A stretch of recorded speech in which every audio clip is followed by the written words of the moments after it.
Ya baik, selamat siang Mbak Deni dan teman-teman. Di sini saya akan mempresentasikan hasil wawancara saya atau penelitian saya mengenai pandangan gereja terhadap perceraian hidup pengaruhnya bagi iman anak. Nah, untuk mempersingkat waktu kita langsung saja ke pembahasannya. Latar belakang. Di sini saya melihat latar belakangnya bahwasanya ada tiga pokok, yaitu yang pertama berdasarkan ajaran gereja Katolik, perkawinan mempunyai karakter suci dan ikatan bersifat abadi, di mana dikatakan dalam kitab suci, demikianlah mereka bukan lagi dua, melainkan satu. Karena itu, apa yang telah dipersatukan Allah tidak boleh diceraikan manusia. Dalam Matius bab 19 ayat 6. Yang kedua, gereja berpendapat bahwa di antara orang Kristen, perkawinan adalah sakramen dan bersifat religius. Nah, meskipun perkawinan secara intrinsik bersifat spiritualitas, realitas memperlihatkan bahwa laki-laki dan perempuan yang mengucapkan janji perkawinan bergerak oleh nafsu, keserakahan, ambisi, dan keegoisan, sehingga terjadinya perceraian. Nah, di sini saya mengangkat tiga pertanyaan mengenai penelitian saya ini. Yang pertama itu apa yang harus Bapak Ibu lakukan untuk menumbuhkan iman anak? Yang kedua, apa saja pandangan gereja tentang perceraian hidup dan bagaimana pengaruhnya pada iman anak? Yang ketiga, bagaimana gereja dapat membantu anak yang mengalami perceraian hidup?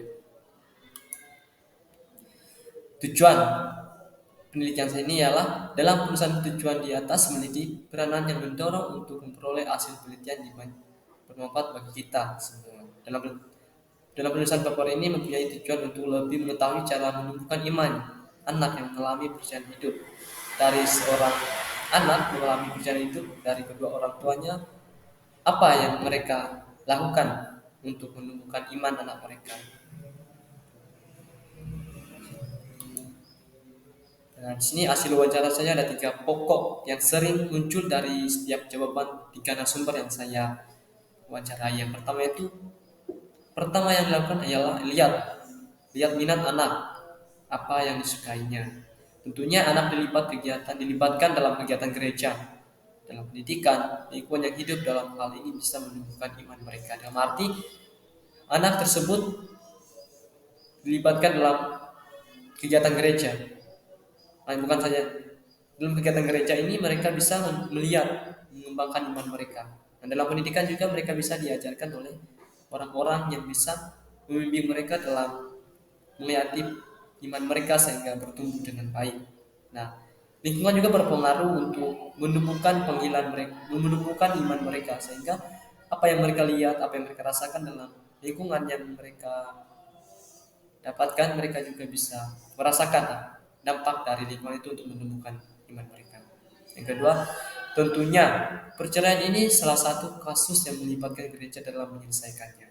Nah, gereja memandangkan bahwasannya dalam perceraian tentunya pasti melibatkan gereja dalam menyelesaikan suatu kasus yang mengakibatkan perceraian, di mana dari satu pihak ke pihak lain itu pasti sepakat untuk memutuskan cerai atau tidaknya. Nah, sehingga terjadi perceraian itu dari keputusan suami istri yang menyetujui apakah mereka cerai atau tidaknya.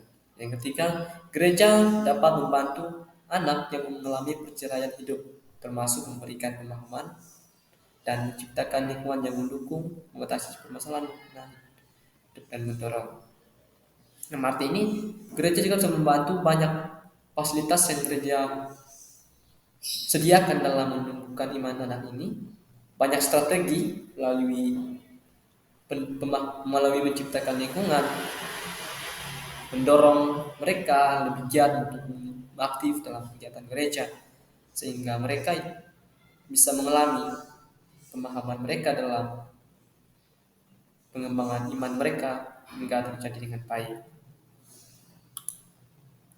Kesimpulan yang saya dapat dari paper ini atau penelitian ini ialah di mana ada beberapa hal yang menyebabkan perceraian ini terjadi, diantaranya diskomunikasi, ekonomi, kurangnya percaya diri, kurangnya kepercayaan. Hal-hal ini yang sering didapatkan oleh setiap keluarga sehingga terjadinya perceraian. Nah, Di mana yang sering kita lihat kasus-kasus perceraian ini, bahwasanya yang mengakibatkan perceraian ini terjadi adalah miskomunikasi. Komunikasi kurang dalam suatu keluarga itu, di mana mereka tidak menjalinkan komunikasi dengan baik, sehingga mereka tidak saling mempercayakan. Dari komunikasi yang kurang ini, mereka tidak percaya satu sama lain. Nah, ekonomi juga